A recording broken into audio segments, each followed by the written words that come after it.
in an actual flesh and bone body. They're light beings.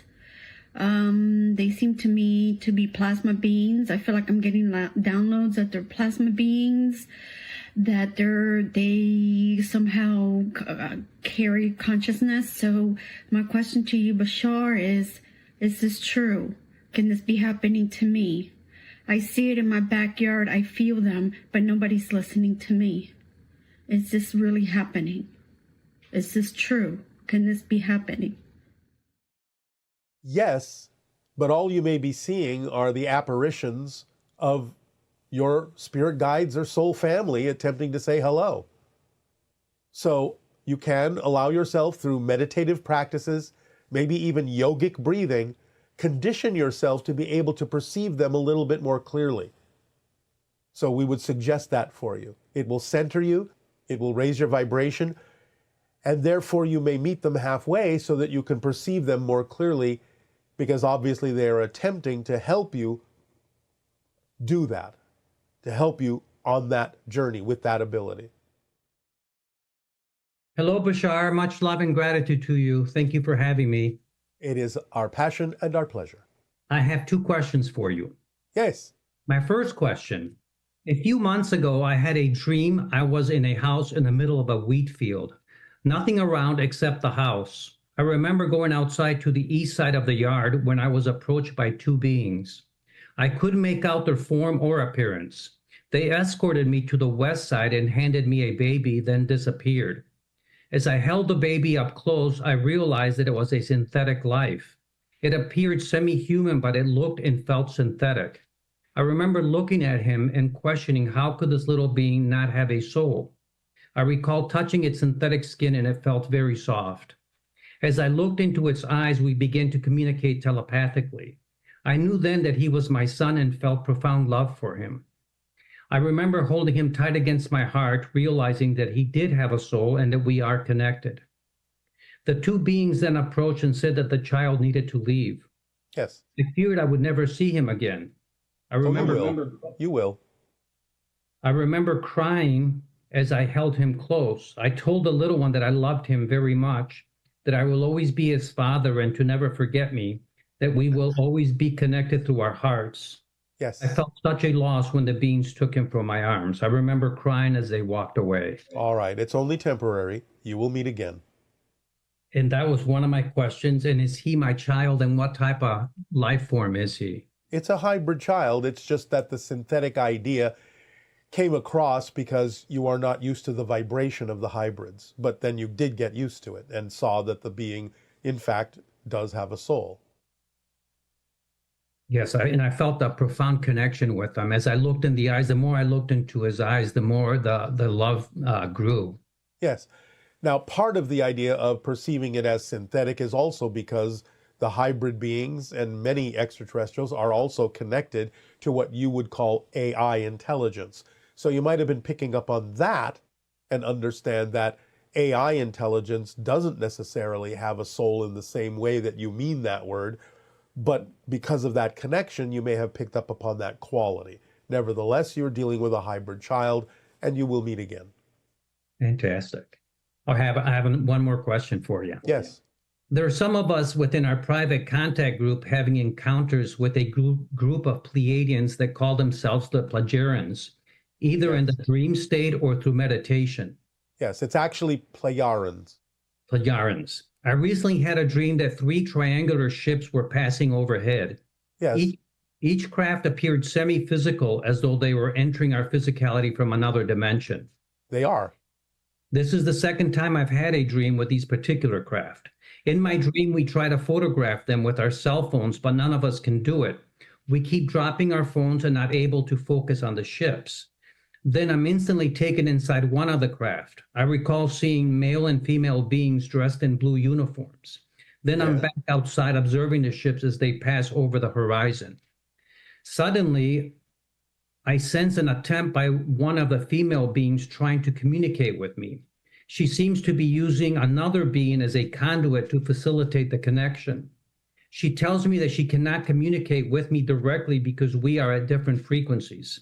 Yes. She then shows me a 3D picture of this metal rod-like structure with threaded ends, each having different thread sizes.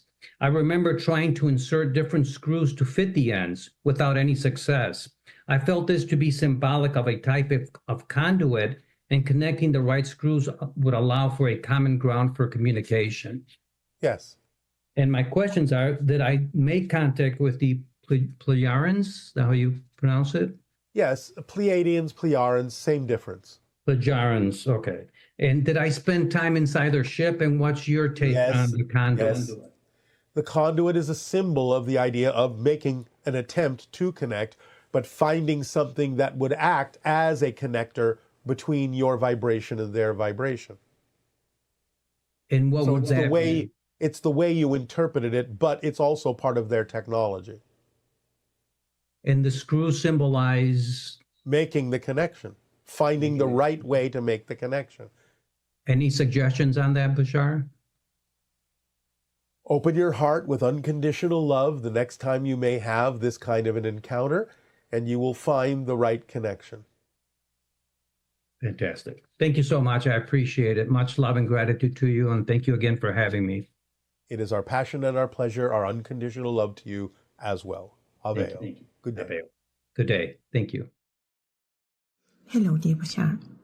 My name is Nadezhda. I have another question about sudden death. What is the mechanism during a sudden death?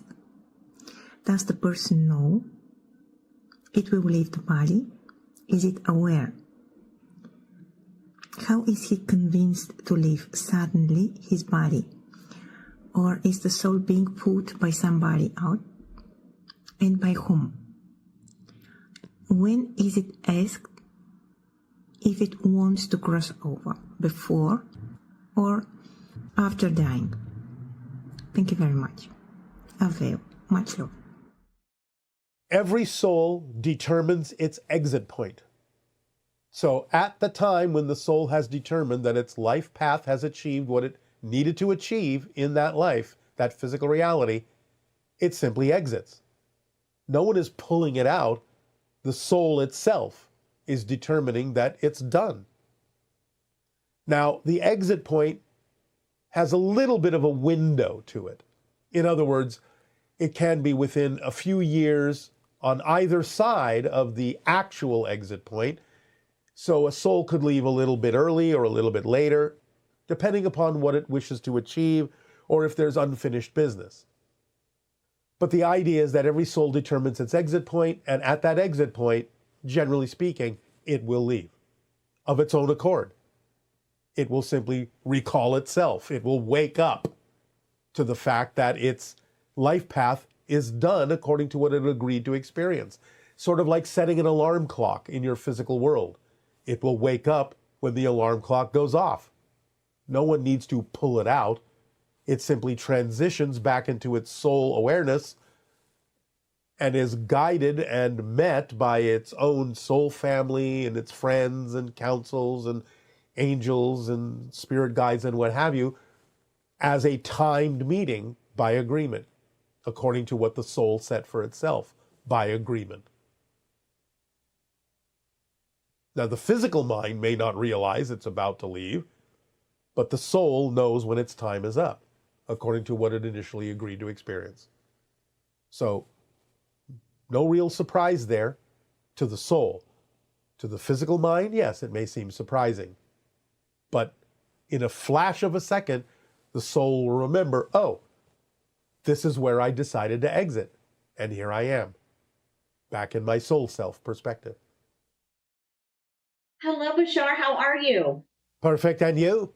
I am great. Thank you. It is an honor and a pleasure to speak with you today. Always a passion and a pleasure for us as well. That's wonderful. My gratitude for your transmissions and the formula. They have helped me so much. So my appreciation. All right. What would you like to discuss this day?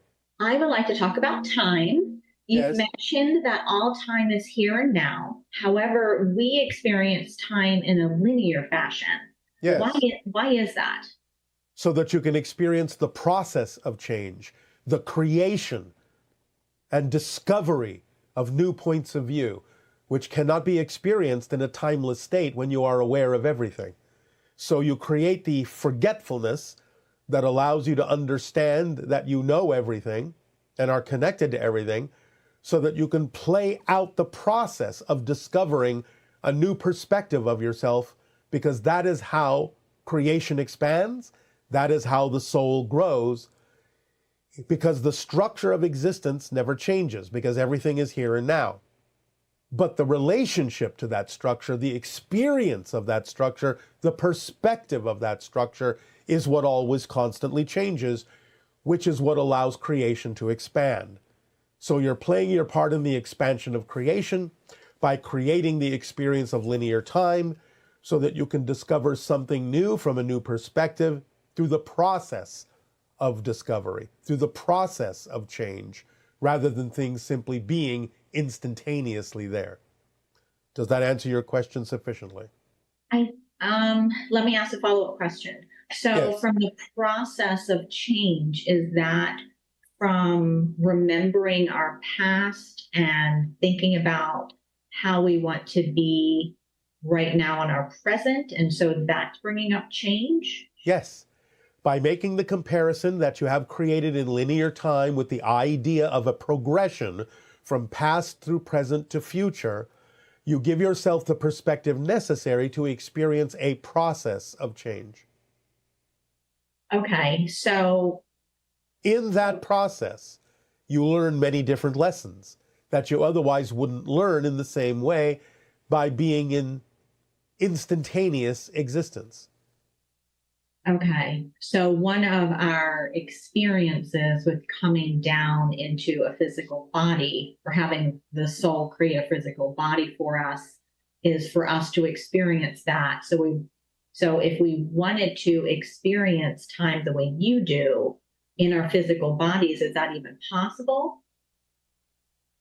To some degree, you can, but it will still be only that which is relevant for your physical experience, although you can expand it a bit. But let me give you another analogy. Look at it from a story structure point of view.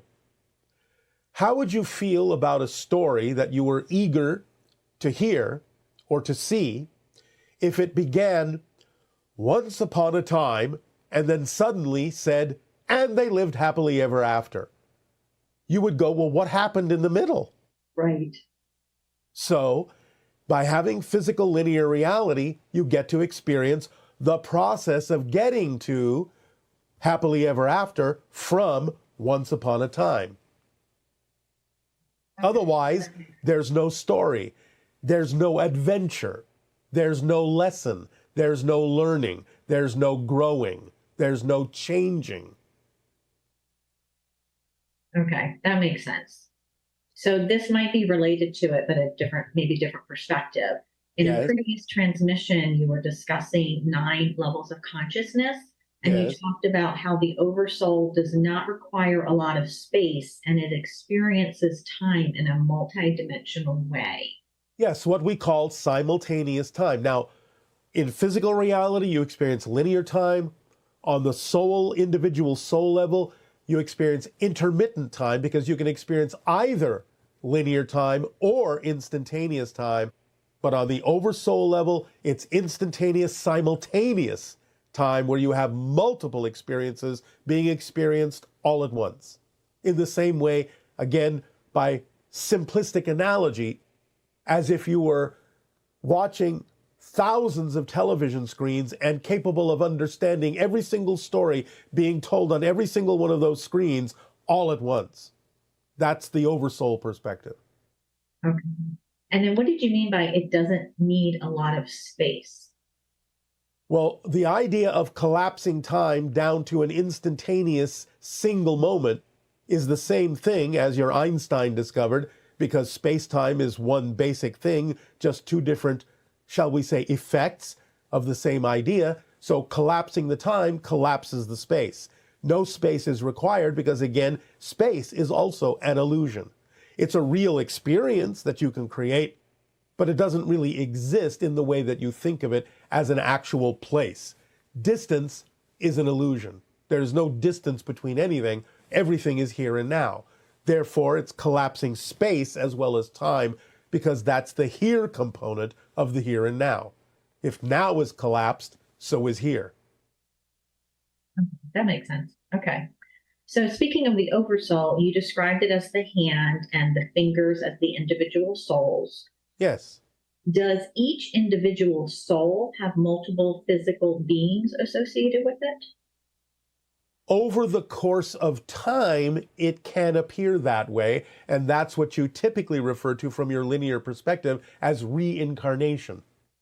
Because the soul, being an energy sphere, creates the body within itself out of certain vibrations that represent the challenge that that soul wishes to experience to help it grow. When the soul returns to its full form, its full shape, in other words, when the physical body has quote unquote died or expanded back to the idea of the soul perspective, then it can choose different vibrations to create a different personality, to have a different experience, linearly speaking. Therefore, you could say that that is really the way reincarnation works, but the idea is that every new personality also has a different soul, because the configuration of vibrational patterns within the soul that created that different body had to also be different, and therefore it is, in a sense, a different soul. Does that make sense? Yeah, that makes sense. And so it just depends on the perspective subjectively that you're coming from when you describe this process as to how you experience it. Okay. So are these different beings from the same soul? They're in different realities at the same time? Oh, you're talking about parallel realities. Okay. That's a little bit different than the idea of the reincarnational realities that we just described. It's a type of parallel reality, but there are actually multiple types of parallel realities. So again, it depends on subjectively which type you're actually referring to. If you're referring to the idea that there may be what you would think of as multiple versions of yourself experiencing different pathways, that's one type of parallel reality structure. Okay. From one soul, when it expands and then it contracts and it creates another entity, is that, you mentioned that it could be a different personality. So it could be a different, it might not be me, it might be a different entity. Oh yes, it's not you, it's a different entity. And the soul is different as well. Because again, it's creating that different personality out of different vibratory frequencies within its energy. So in a sense, you can say from one perspective, yes, it's the same soul creating another physical body. But from another perspective, you could say, well, that's a different soul because it's made up of different energy patterns, because it's given different patterns to the physical body. And therefore, those patterns don't exist within the soul anymore at that level. It's a different soul because it's a different formula of vibrational frequencies in order to create that different, unique personality out of those different frequencies. And then do animals and humans come from, I know they're different, do they come from the same soul? A soul is an individual thing. Okay. Animals have their own souls. Okay. Animals are connected to the angelic realm. They're not angels, but they come from the angelic realm because they are representative of unconditional love. Okay, I appreciate that. But animals have their own souls. They have their own life paths. They are intertwined with yours, but they have their own. Wonderful. Thank you so much, Bashar. I appreciate your time today and all the information. Our unconditional love to you as well. Aveo. Good day. Hi, Bashar. This is Marcus from Norway. I have a question about a theory that I developed 3 years ago, which relates to the ideas of ships and physics. If we were to put a consciousness at the center of a ship and then facilitate the development of the ship and its technology to properly reflect what a consciousness does most naturally, which is to go into a state of flow, then developing the different modules of every module of the ship according to that knowledge would that cause the ship to go into a state of flow? And if so, would that cause the ship to pass the upper third density threshold and therefore go faster than the speed of light? Thank you. We love you. Avail. Yes, depending upon the material that you're working with. It's not going to happen for all materials. This is, in a sense, what happens with the ships that we use, is that they are crystallized versions of our higher minds. So, yes, what you're saying is true, and it raises the vibration above and beyond the threshold of physical reality when it is imprinted with that vibration and unlocked from any particular physical universe. It allows it to shift and reduce the idea of distance to nothing. So, yes, in general, you are correct, but only for certain kinds of technological materials and substances that would allow that to happen. Your physical world doesn't have those substances quite yet. Greetings, Bashar. I suffer from aphantasia, the inability to visualize. I'm always in darkness. I can't see anything since I was about 8 years old. I went to a Dolores Cannon session, and there was someone with me named Abel. That was his joke, short for ability. And it was taken away from me so that I can send up all this information in its purest form, not boxed up.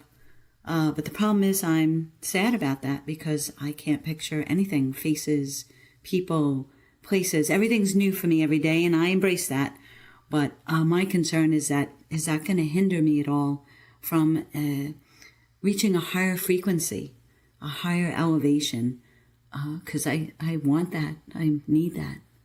So if you could guide me in my journey, I appreciate it. Thank you. Aphantasia will not hinder you one little bit. You just have to use your imagination to create the images that you feel are necessary in a different way. Maybe learn to draw them, or create a collection of pictures that you can look at physically in your world, which will be perfectly fine substitutes for the idea of not necessarily holding them in your imagination or your mind. So be creative with the idea of how to create pictures that represent what you need them to represent in whatever way, shape, or form your creativity and imagination so desires. Take advantage of what's available to you in your physical reality to replace that system with something physical. It will not inhibit you one bit from